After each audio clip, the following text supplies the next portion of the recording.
Good afternoon, everybody. My name is Becky Sullivan, and I'm the project lead for the Literacy Coaches and Reading Specialist Educator Training Grant, or LCR SET, from the Sacramento County Office of Education. And we are thrilled to have so many of you join us for this webinar series with Dr. Jim Knight. The goal of this grant is to develop training and provide professional development for educators to become literacy coaches and reading and literacy specialists, and to provide support for the LEAs that received the LCRS allocation. And today I had the pleasure of visiting Ferguson Elementary in ABC Unified School District. And I want to give a special shout out to the amazing teachers, coaches, site and district administrators for hosting Jenny and I, along with Mara from our LACO hub. So in this 4-part webinar series, Dr. Jim Knight will take a deep dive into his book, The Definitive Guide to Instructional Coaching. But before you blow up the chat, we know that you don't have the book yet, and that's because we have not received the book yet. We ordered them in early August and they just haven't arrived yet. So sit tight. You should have them in time for the Coach Network sessions in October. And if you don't know what I'm talking about yet, just stay tuned. So back to Jim. We'll be diving into the definitive guide through 4 different topics: way of being, skills, impact cycles, and expertise. For today's webinar, Dr. Knight will discuss partnership principles, how to interact in a way that removes resistance. So we have a special treat for all of the participants from the LCRS grant schools. You will each be receiving Dr. Knight's book, The Definitive Guide to Instructional Coaching, that I mentioned earlier. If you signed up for the book at the August coach convening, you don't need to sign up again. We'll ship them out as soon as they arrive at our office. If you were not at the coach convening, you can sign up today through the link in the chat.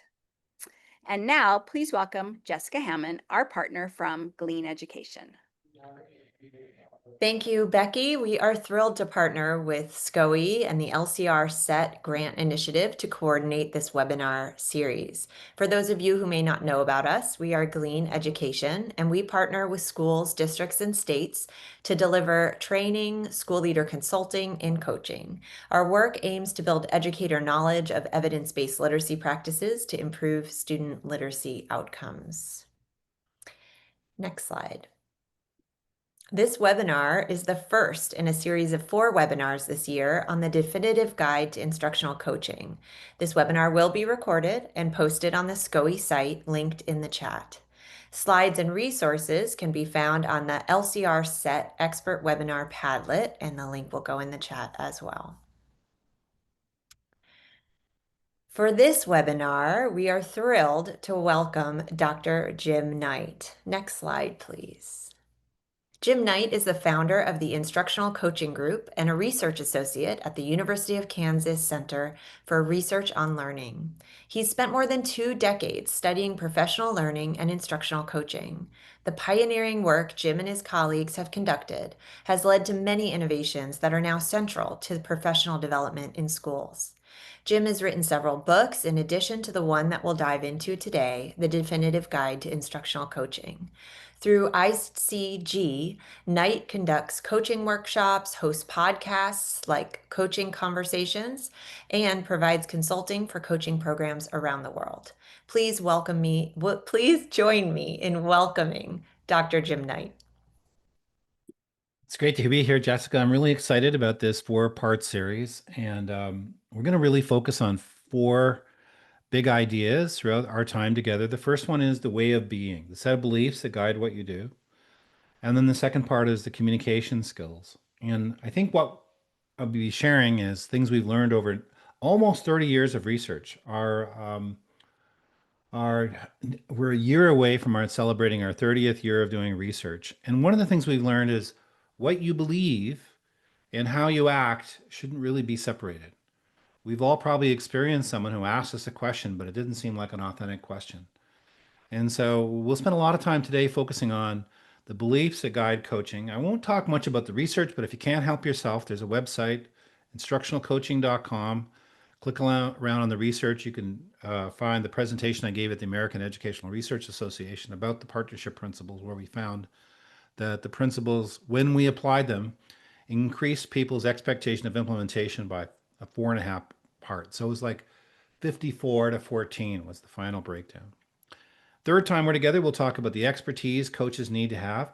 Coaches need to know certain things. They have to have expertise, but they don't act like experts. They all act like partners, which is what today's all about. And then we'll look at the impact cycle and how the impact cycle comes together. I might have the order a little bit different than the way you're doing it. I think it's actually way of being, skills, impact cycle, expertise is the way we're going to be doing it. No, it's actually the way I just said. Anyway, well, it's going to be one of those things anyway. But I wanted to say my interest in coaching all started in my classroom. And I have a little picture of my classroom. This is it right here. That's my instructional coach in the back of the class right there. Not really. This is my teaching when I was teaching. And my wife refers to those glasses as my mass murderer glasses. But at any rate, uh, when I was teaching, I was introduced to a set of teaching practices that worked extremely well for students with learning disabilities.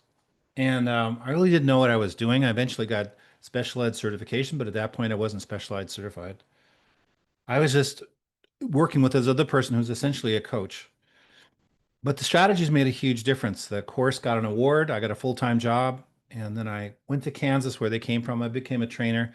I started to go around and do workshops where I would share ideas in the workshop. By the way, in this workshop, I'm using an archaic form of technology. I think you can find them in the Smithsonian. It's called an overhead projector. But at any rate, in those presentations, I will walk in with a stack of slides and I'd share ideas. And then I would hand out postcards at the end of it, and I would lick the stamps. I was living in Canada at the time, and I said, just when you try out this strategy, please just, if you would, send me a little story about your successes. I really want to get a collection of what I want to do is fill my wall with all these success stories of people from these postcards. And I expected 100% would send me back postcards talking about their success. And the reality was nothing. No one replied. And no one replied because nobody was implementing. So I became kind of consumed with the question of how do you get implementation of high quality practices. I worked with Michael Fullen at the University of Toronto at that time. Then I went to Kansas to do my doctorate, studied the partnership approach. And since then, we've been doing a lot of research on what works and what doesn't work with coaching. So over these 4 sessions, I'm not going to say much about the research. I'll just point you to the website. But everything I'm saying is something that's the product of decades of study of trying to implement. And one of those things is a set of principles that guide the work. I would say your work in education is shaped by a set of principles, whether you recognize them or not. And we would say, well, you may not agree with our principles that we're going to propose, despite the evidence that says that they're powerful. You have some principles, and it's important to reflect on what are those principles and how do they guide what I do. And so there are 7 principles. That's kind of a magic number. There's the 7 continents. There's the 7 numbers on a phone. There's 7 colors of the rainbow. There's the 7 things Miley Cyrus hates about you. So there's 7s everywhere. So we have 7 principles. We're going to talk through each one. Part way along, I'll give you a chance to reflect on this. And really, I like to think of today as kind of a spa for your brain. It's just a chance to pause and say, well, what do I really believe about that? And what does that really look like? And we'll share 7 questions that are reflection questions about how you ground your practice and what your beliefs are. Now, the first belief is equality, that we think we are not better than the person we're working with. We see them as equals. Now, the word equality has kind of gotten a bad rap because of a really helpful meme. And the meme shows 3 males watching a baseball game. On the left-hand side, they're all standing on boxes. Each one's on one box. The short person can't see. It says equality. And on the right-hand side, the tall person is standing on the ground. The short person is standing on 2 boxes. The medium height one is on 1 box. And that says equity. But we would say, first off, if it really is equity, they should be at the game and not be behind the fence. But the second thing is, in order to have equity, you need to believe that all 3 people matter. You have to see their inherent dignity as people. And so equality is recognizing that I don't think I'm better than you. I treat you as a person I see as having inherent value and dignity. Um, and and so, in understanding that, one book that we found really helpful was Edgar Schein's book Helping. And Schein said that that if we are perceived as putting ourselves one up, and the person being put one down, the person who's one down is almost always going to resist what we're sharing. And what Schein says is sometimes when we're helping other people, we are tempted to take on the role of being a parent. And let me tell you what you did right. Let me tell you what you did wrong. Let me give you suggestions on what you need to do. Let me follow up and make sure you do that. Let me stay on top of you. And what Schein says is if we treat people like children, they will resist and they will act. He said sometimes they'll resist in childish ways. And so the critical thing we would say is to, as Schein says, equilibrate the conversation. We want the person we're talking to feel like they're an important person, that they're valuable to us, that we don't think we're one better. In fact, we would say, as Dan Pink says, I want them to sit in the big chair. I'll sit in the little. If anybody has more status in a coaching conversation, it should be the teacher and not me. Because if I take on the status, it's not effective, more likely engender resistance, and it's going to decrease the likelihood of implementation. So what does that look like when you treat the other person as an equal? Well, one of the things you don't do is you don't judge the person. Margot Wheatley says, it's not our differences that divide us, it's our judgments about each other. And by moralistic judgments, I mean, as Marshall Rosenberg said, moralistic judgments imply wrongness or badness on the part of people who don't act in harmony with our values. Such judgments are reflected in language. Problem with you is you're too selfish. She's lazy. It's inappropriate. Blame, insults, put downs, labels, criticism, comparisons, and diagnoses. They're all forms of judgment. I don't know why it is exactly, but we are drawn to judging others. It's really hard not to say, boy, he sure is full of himself, or she sure loves to talk. Or say something like, you wouldn't believe what I just saw in that classroom today. I don't know if it gives us pleasure, if it makes us feel, well, at least I'm not that bad, or what the reason is. But if we roll our eyes when someone else talks, they're probably not going to come back to us to ask for help and support. And Michael Fullen taught me there's a lot of ways to roll your eyes that don't involve your eyes. And so you want to communicate to the other person, I'm not judging you. Now, I'm not saying you can't be judgmental in other aspects of your life. It's pretty hard to not judge. So I think it's okay to, for example, judge the Kardashians. I think that's okay. And I think slow drivers in the passing lane, dude, it's called the passing lane. Judge them all you want. But a teacher I'm working with, if she feels I'm rolling her eyes internally or externally, if she feels I'm rolling her eyes while she talks, she's probably not going to come back. You want someone to not feel judged. And how do you get rid of judgment? You replace judgment with appreciation. And so I have a little clip to illustrate this. And then I have a question for you to put into the chat. The clip is from Dr. Maya Angelou, and she's talking about instead of judging a person, what if we genuinely appreciate them? And here's her beautiful way of putting it.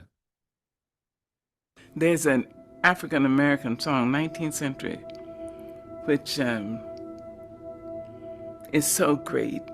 It says, when it looked like the sun wasn't gonna shine anymore, God put a rainbow in the clouds. Imagine. And I've had so many rainbows in my clouds. I had a lot of clouds. But I have had so many rainbows. And one of the things I do when I step up on a stage, when I stand up to translate, when I go to teach my classes, when I go to direct a movie, I bring everyone who has ever been kind to me with me. Black, white, Asian, Spanish-speaking, Native American, gay, straight, everybody. I say, come with me. I'm going on the stage. Come with me, I need you now. Long dead, you see? So I don't ever feel I have no help. I've had rainbows in my clouds. And the thing to do, it seems to me, is to prepare yourself so that you can be a rainbow in somebody else's cloud. Somebody who may not look like you, may not call God the same name you call God, if they call God at all. You see? I may not eat the same dishes prepared the way you do, may not dance your dances or speak your language, but be a blessing to somebody. That's what I think. So we can be a blessing to someone or we can judge them. But who would you want to go to and ask for help? Someone who sees your strengths and believes in you, or someone who rolls your eyes?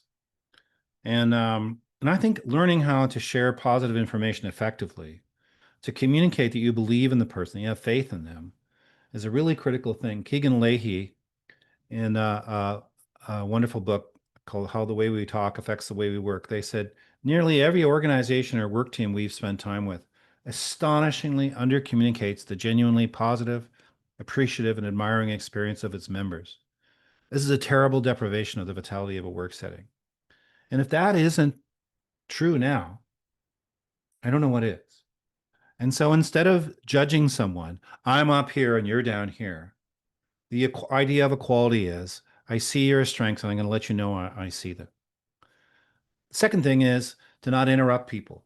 An interruption is a way of saying it's not an equal conversation. When I interrupt, it's a power move. I'm saying, shh, I've got something more. Shh, it's my turn to talk. Interruption is trying to take control of the conversation. And that's why when you watch news programs, you might see 5 or 6 interruptions per minute. That's because the person who's hosting the program wants to take control of the narrative. It's a power move to interrupt. So if I'm really, really, really treating you as a person as important as me, then I should replace judgment with appreciation. I should replace interruption with respect. Now I want to give you one last little clip to illustrate this idea of appreciation. This is my all-time favorite little appreciative clip. I think it's a 12-year-old rugby player, and here's his experiences. It's okay. Everyone's older than me. Everyone's You bigger. don't have to tackle. Bob, listen to me. No, Bob, listen to me. Trust me. Look at me. Look at me, Bob. I'm the shortest kid here. Listen, it doesn't matter who you are. It doesn't matter if you're short, you're young. It doesn't matter if you're tall or hit. It doesn't matter if you're fat. It doesn't matter if you're tall. Bob, you are a brilliant rugby player. You understand that? You're insane. You're actually insane for your age. You're insane. Come here, give me a hug. Best teammate It's ever. all right? Best You're teammate. really good. Come on. Come on. So come on. So the first question is, do I interrupt or judge others? And your question in the chat, if you'd be so kind, and Jessica's going to check the chat. She's going to try to do 2 things at once. I'm a unitasker, Jessica, so I don't know how you're going to do it, but I'm very much, I can do one thing at a time. But the question is, what difference would it make if people talking to you replaced moralistic judgment with appreciation? How would that feel differently to you? And what are your thoughts, Jessica, while we wait for the chat to get some answers? How do you feel about this idea of setting aside judgment and replacing it with appreciation? I love the question, and I will try to answer a bit while I'm watching the chat. When you reply with gratitude, I feel like you're putting the people you're talking with on an equal playing field. If you're replying with judgment, there's something different that happens where you're stepping into the engagement with superiority. So I really like this question. I'm thinking a lot about it. Let's turn to the chat and see what's coming up. I just see a lot of glowing from the last couple beautiful videos that you showed. Christina shared, let's see, if you're showing appreciation, people are able to show commonality, equality, and caring. We have a comment that said it would highlight what I do that makes a positive impact and help me expand it. Replacing judgment with appreciation will improve relationships, which we all need work on. And we'll read one last one. More like collaboration with someone who shows appreciation. It's important that body language also reflects this appreciation. Also that all connections have the same message. Lots of great comments in the chat. I love it. That's great. And that's the first thing, that I don't think I'm better than the other person. It's manifested. I love what you said about body language, but it's manifested in my comments and the way we interact. And it's part of it is not interrupting, another part is appreciate rather than judge. The second principle is about a kind of a controversial one, and it's choice. And so you may not agree with this, but that's your choice. It'd be kind of funny if I said, you have to agree with me on choice. You don't have a choice. So you'll have to decide.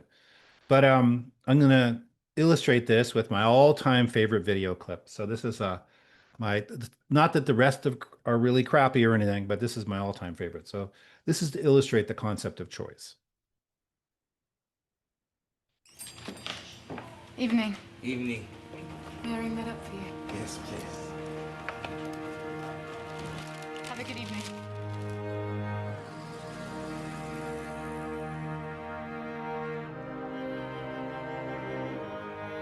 Repeat after me. A. A. Then B. And C. C. A, B, C, D. E, F, G. No, not good. Not good. Just the sounds that words make. Cat. Dog. Calamari. Trash. On the beach. Oh. Good, good. Farm fresh.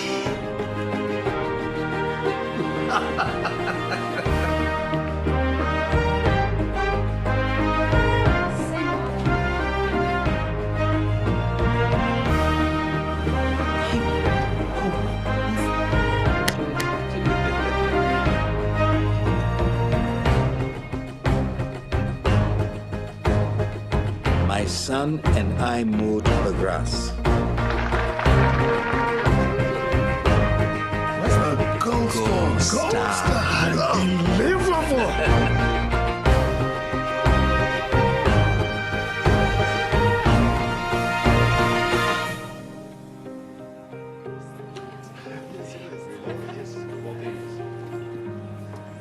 Dad, hey Tubbs, I read your book. You read my book?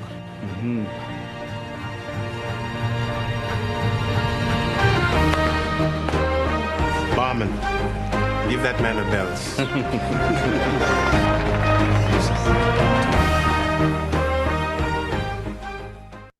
Nothing says education like a South African Scotch whiskey commercial. The first time I saw that, the presenter, it was at a conference in Nashville, and it was on web design, and the presenter said, and we've all got glasses of whiskey for you at the back of the room. So these little glasses of whiskey at the back of the room. And I thought about asking these fine folks if they'd send out the bottles to everybody, but maybe just the book would be the best thing we do. Probably shouldn't send out whiskey along with the book. But what's happening to this guy in this video? I've seen it so many times, and it's still really moving to me, is first off, you have to recognize that it's South Africa. And so when he was younger, he was a product of pre-Nelson Mandela schools that would have been really terrible schools for him. And it's not surprising he wouldn't be able to read. He's probably like a lot of other people in the community. And he probably was told he needed to read, but it wasn't until he saw his son's book in the window that he said, I'm going to do what it takes to be able to read the book. And we would say what we found is that's how change works. It starts from the inside, not from the outside. We just say change is inside out, not outside in. We're rarely motivated by a change that someone else gives us. One of the people I interviewed on my podcast, Richard Boyatzis, who wrote The Science of Change, his research and a mountain of other research would say, just in your own personal experience too, we don't want other people to pick our New Year's resolutions for us. We want to pick them. And so we'll talk about what that looks like in practical reality as we look at the impact cycle. But more often than not, change that happens from the outside in isn't really embraced. And we use another analogy that a lot of people use, which is that change could be either push or pull. So if you imagine this poor fellow, his car ran out of gas at the bottom of the hill. Let's say at the top of the hill, there's a gas station. Gets out of the car. He pushes the car with all his might. He gives it everything he's got. But the hill is steep, and the hill is steep, and the car is heavy, and he gives up. That's push change. I'm going to try to convince you, persuade you, I've decided what you need to do. I'm going to try to get you to do it. But what would happen if the car broke down at the top of the hill, and at the bottom of the hill, he can see a gas station? You just have to get in the car and coast down the hill. And we would say that's pull change. And when teachers have a goal they really care about that they've chosen, ideally a goal that would make a difference for students, the whole process is pulled forward by the goal. And when we coach, we're striving for pull versus push.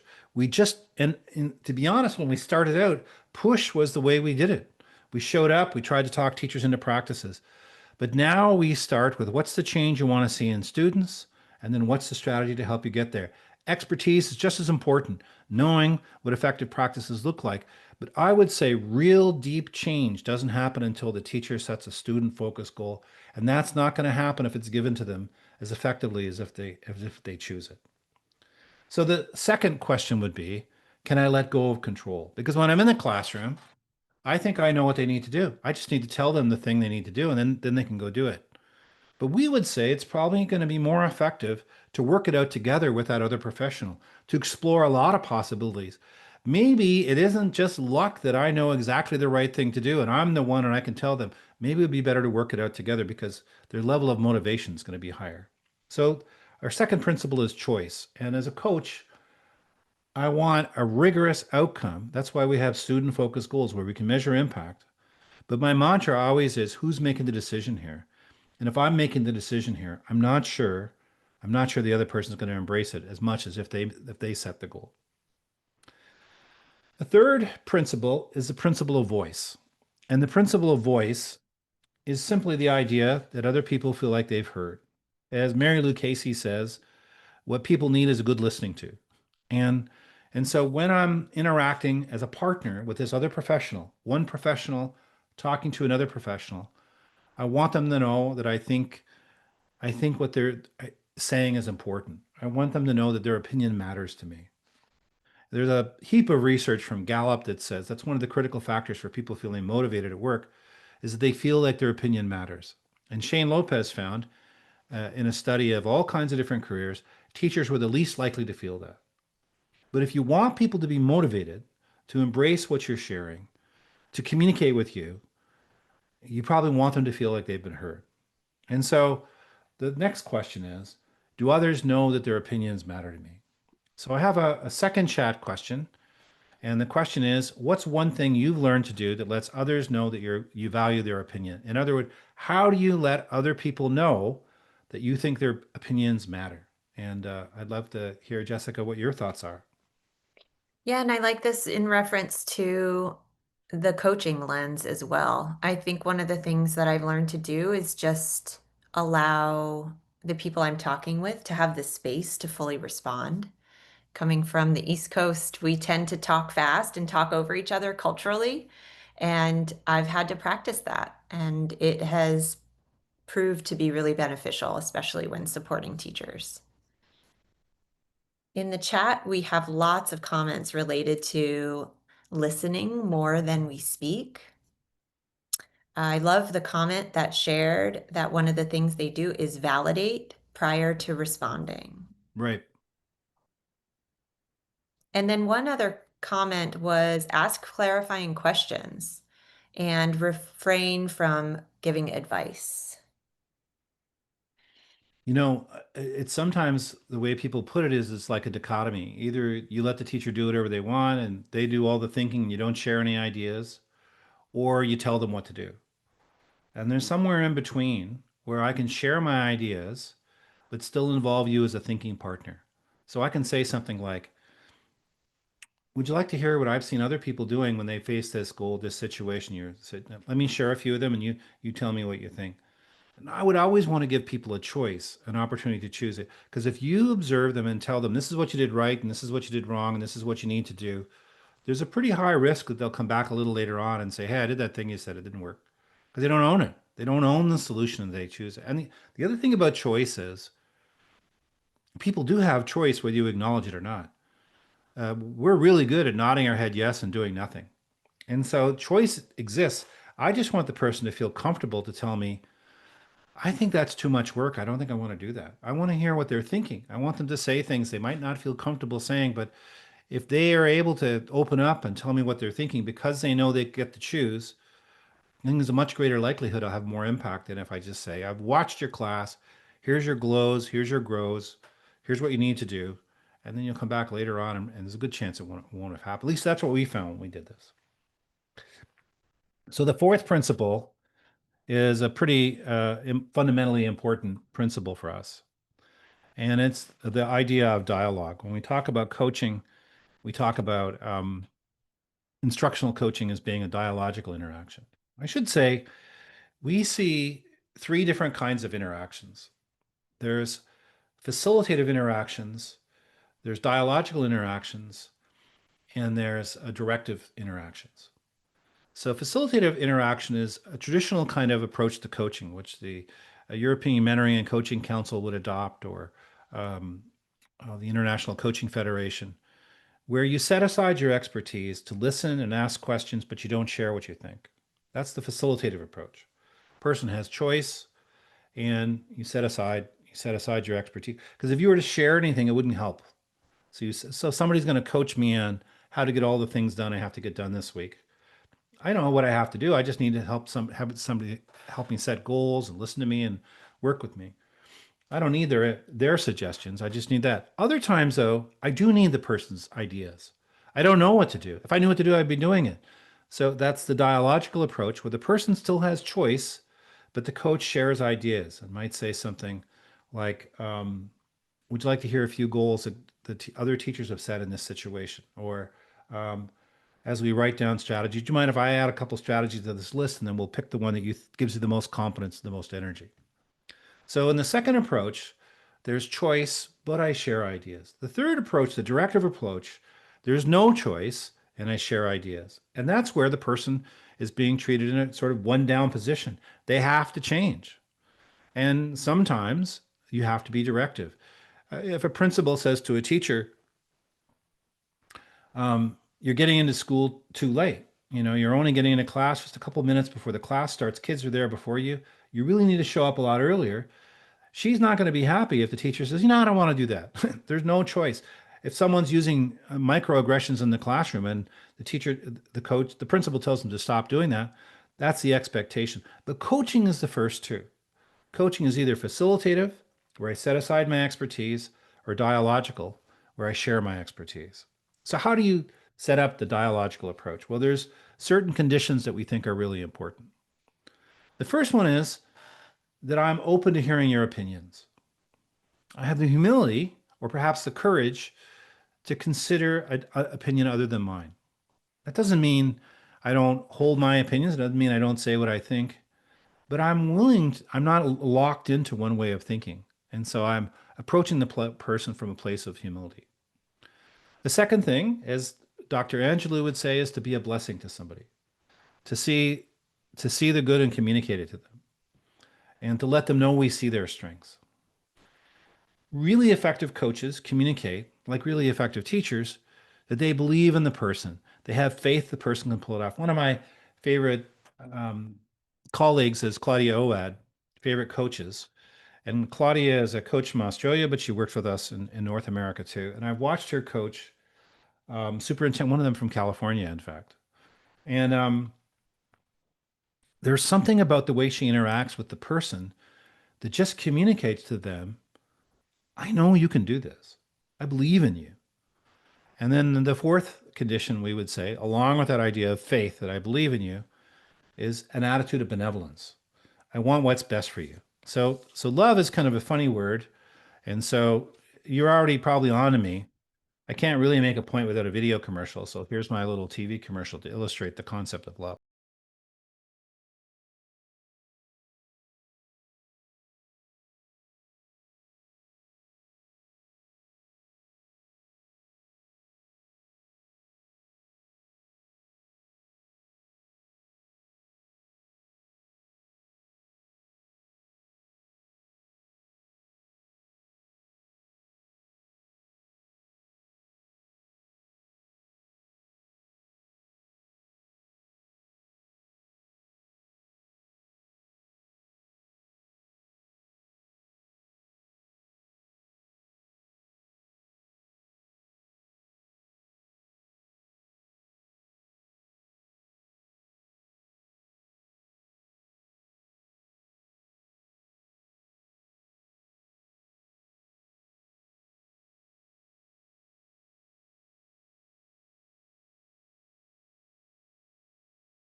offense to IKEA, but my friend Michelle Harris, she says, see, if you shop at IKEA, you can have a sensitive child like that too. And no wonder she's broke. The bottles are $2.79. Look at all those bottles he bought. But at any rate, what's going on in that commercial?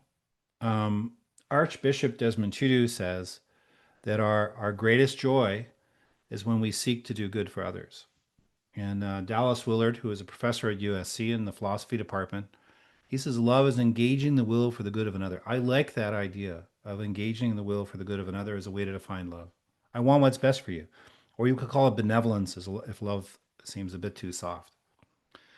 And then Dr. King, in a quote I'm sure you know, he says, I've decided to stick with love. Hate is too great a burden to bear.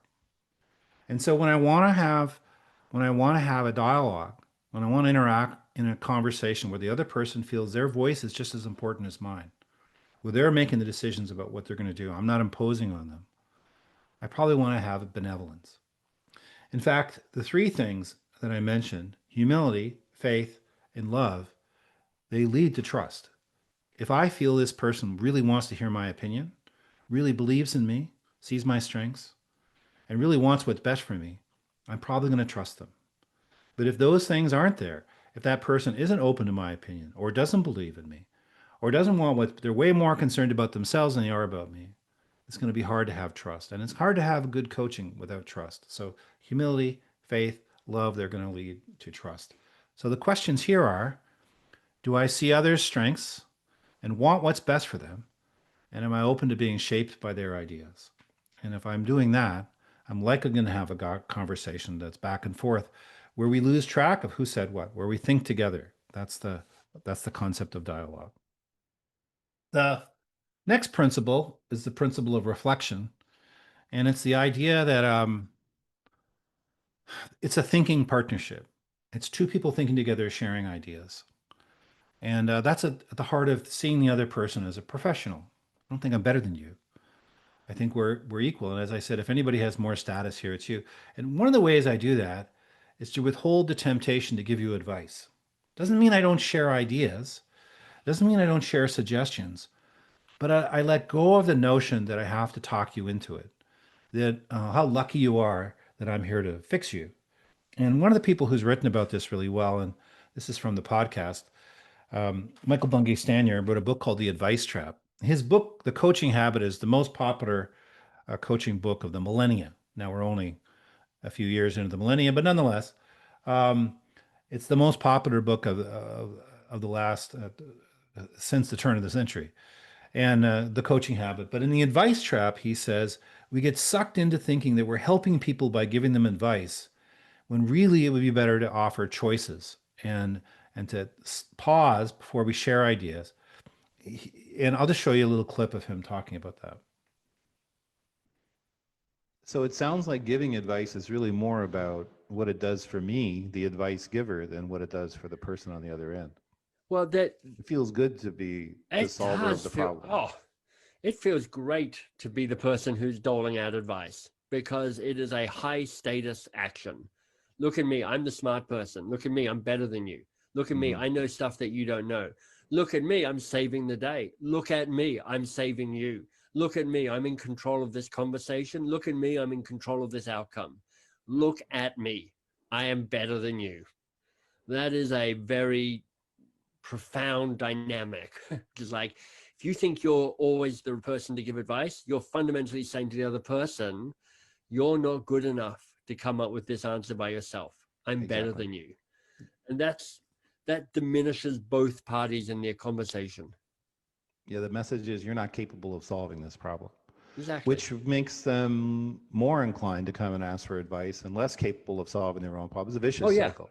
Because there's a very comfortable collusion that can go on here, which is like, this is perfect.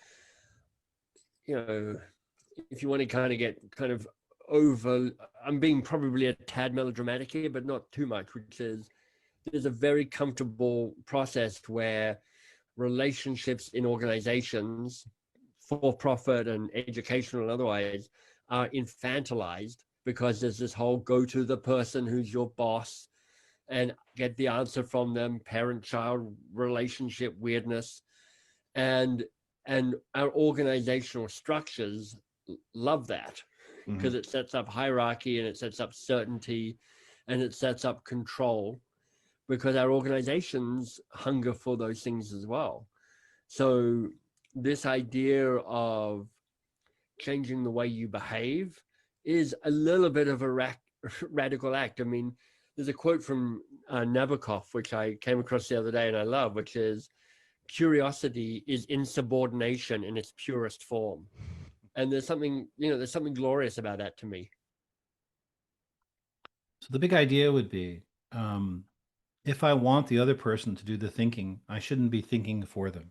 And there's a researcher, Thomas Davenport, that found that knowledge workers, people like teachers who think for a living, when you do the thinking for them, they're almost inevitably going to resist.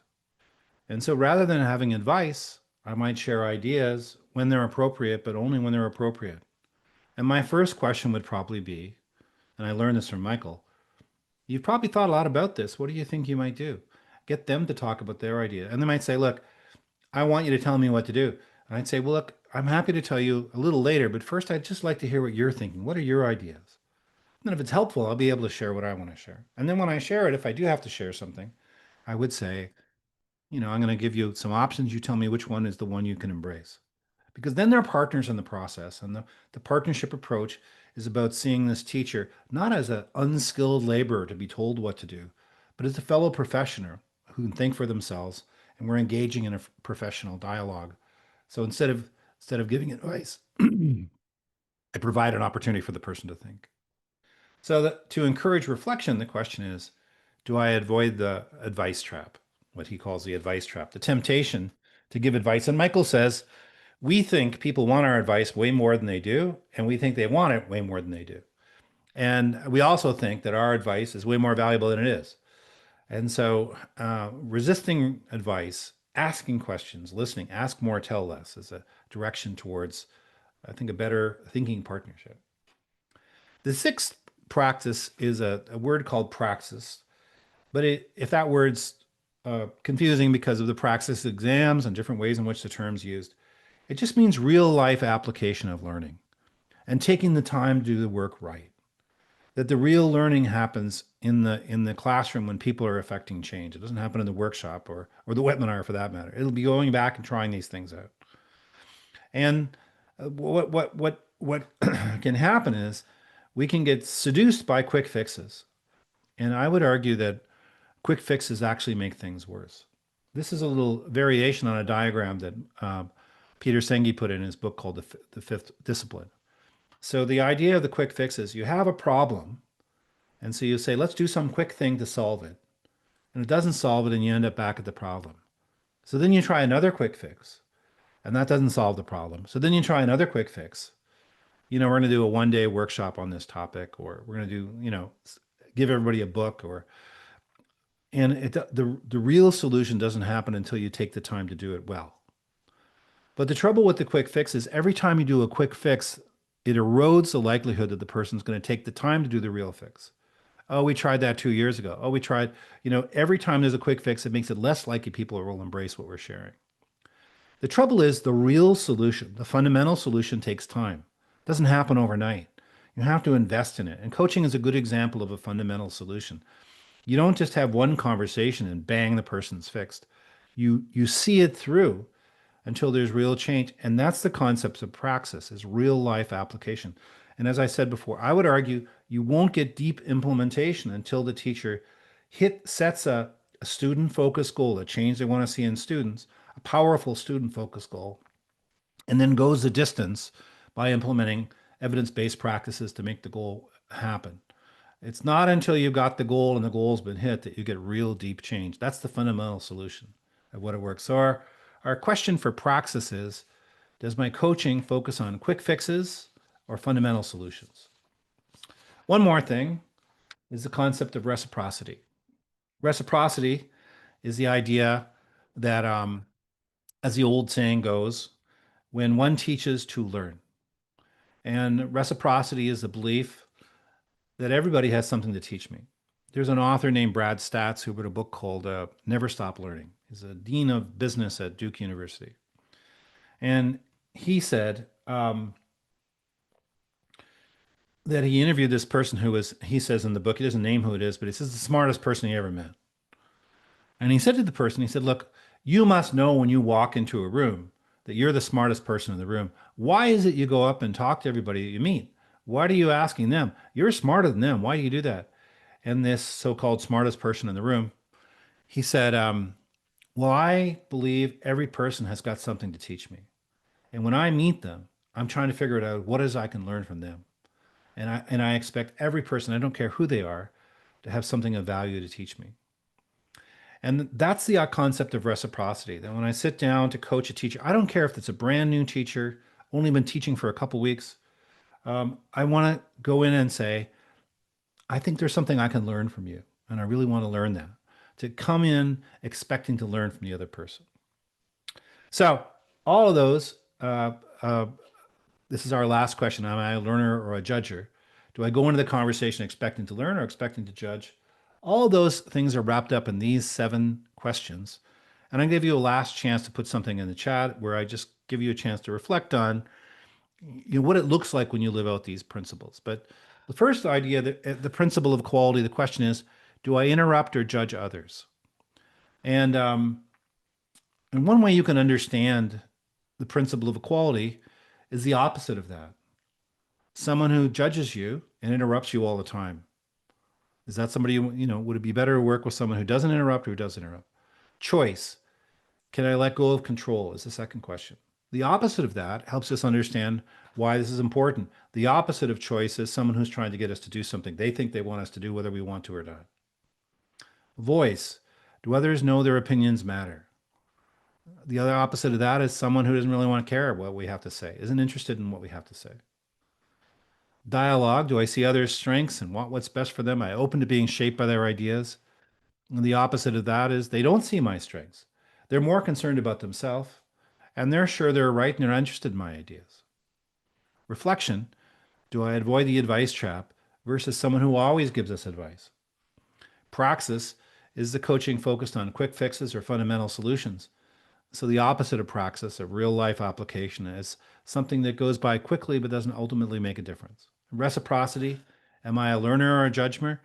The opposite of reciprocity is somebody who doesn't think they can learn from us. So the principles, I think, are proven's a bit too strong, but the case for the principles is made when you think about the opposite. The opposite of equality, they think they're better than me. The opposite of choice, they're trying to control me. The opposite of voice, they're not interested in what I have to say.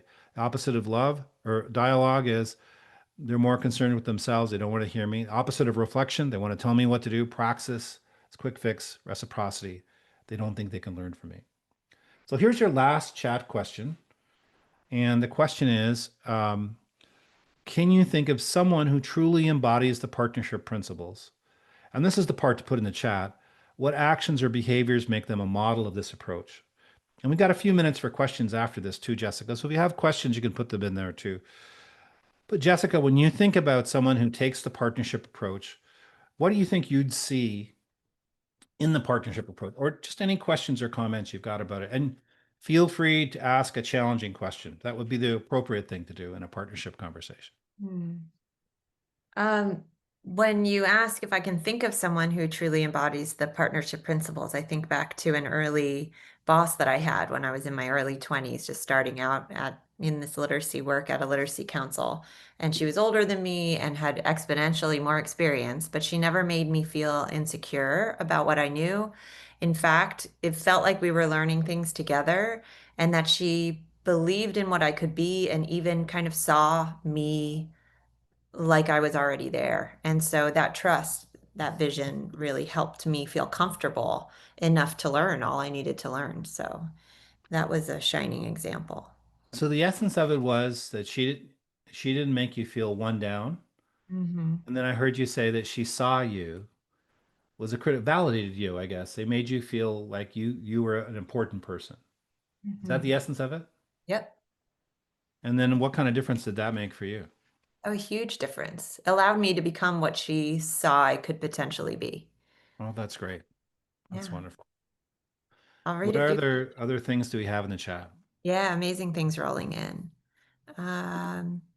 One of my first grade teachers embodied these principles. She was a wealth of knowledge from teaching for decades, but she still was open to new ideas, and she didn't tell others on her team what to do. She shared the strategies that worked for her. Love that. One more.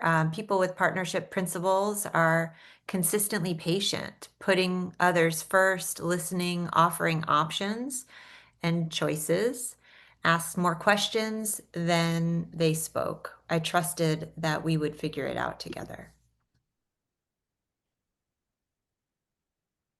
And I can read one more. This Yeah, pertains that's great. to a We've got literacy time. coach. Yeah, the literacy coach I work with embodies these principles. I appreciate how she often asks, "Tell me more about that," which makes me feel like she's listening and values what I have to share. Hmm. I think sometimes there's the risk that these principles make you feel like, oh, I could be so much better than I am. And that's not what I want people to feel. There's a Buddhist phrase, you're perfect and excellent at everything you could do, and you could get better. And that's kind of the way I see it. The principles kind of provide a vision of what you could be, but it's not necessarily where you are. On any given day, I could interrupt other people. I could fall into the habit of judgment. I could give advice. It's really hard not to give advice and to ask questions and listen. And again, we're not saying we don't share ideas. We just share them in ways that aren't controlling, and we give the person a chance to think for themselves. And we share ideas, but we don't try to control them, I guess is it.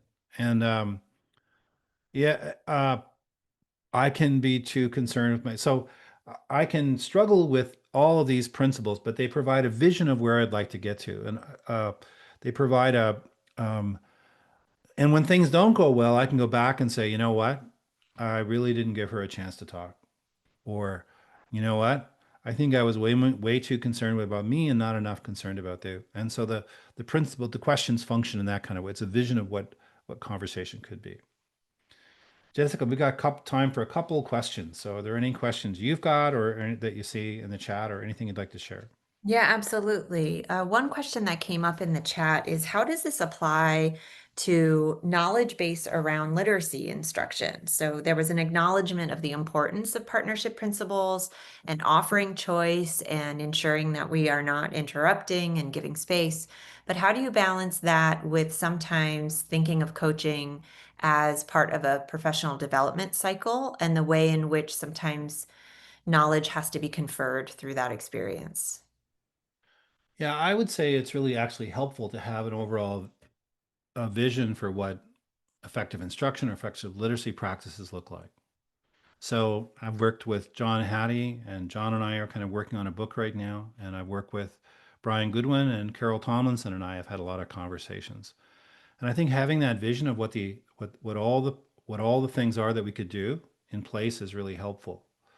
But once you've shared the ideas, setting a student focused goal becomes really, really helpful. So let's say you set a student focused goal that you want your kids to be able to write a paragraph using the 6+1 uh, literacy assessment. You know, that the kids have to have organization and they have to have mechanics and voice and so forth. I can't remember all my 6+1, but um, and you can create a rubric for what the coach could help the teacher create a rubric of what that would look like, then talk about the strategies, but there's the goal that's driving the whole process. And so the teacher picks the goal. The teacher says, what my kids really need to do is, or maybe it's just one of those things. My kids can't write a sentence. If I gave them all $100 to write a complete sentence, they couldn't do it. And so then the coach can say, well, what if you were hitting your goal, what would it look like? You know, if things were going the way you'd like, at least 90% of them could write a complete sentence. Well, would you like to hear about some strategies to help you do that? And you draw those strategies from what the literature says. So the real deep implementation happens after you set a student focused goal, which is one of the things we'll talk about a little bit later on. We would say if you focus on the strategy exclusively, now you have to give people an overview. This is what we can do. These are some things. But if you only focus on the strategy, you're not going to get deep implementation. You get superficial implementation. You get deep implementation when you set a student focused goal. That doesn't mean you can't have the overview, but the real change happens with the goal. And then the teacher's involved. And if the teacher picks something that's not going to work, I don't sit there in my hands. I said, well, I'm really wondering about this. What do you think about this? So the student focus goal drives it, whether it's about how to find inferences when you're reading, or whether it's about how to construct a well-organized paragraph, or writing with evidence, or writing with voice, whatever it might be. That's how it works. But when we talk about the impact cycle, that'll be more clear. That's what the impact cycle is all about, is how to structure that. Excellent. That will be helpful. And let me Another just, question. sorry to Yeah, interrupt. please. See, the vision of these things is I said don't interrupt, and I just did it. But I would say, if it's working, keep doing it, whatever you're doing. Don't just change it because we've got these principles. If it's working, it's great. But too often what happens is you do a workshop on strategies, and then the coach tries to help the teachers to do it, and they're just not into it. You know, it's push versus pull, and you don't get high quality implementation. But if that teacher was to set a student focused goal, they really cared about it, changing kids they wanted to see, and then you say, let's look at our literacy playbook and see which ones we can use here to make it happen. Then you're going to get deep implementation, and then you're into it. That's how it goes. But if it's working, keep doing it. Very good. Another comment in the chat posed the question, what if a particular grade level team is really defeated? How do we start at step 1 to turn morale around? Oh man. There's no like one answer here. I think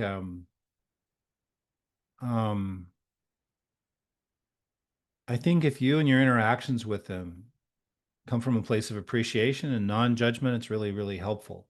You know, even just the questions you ask communicate value.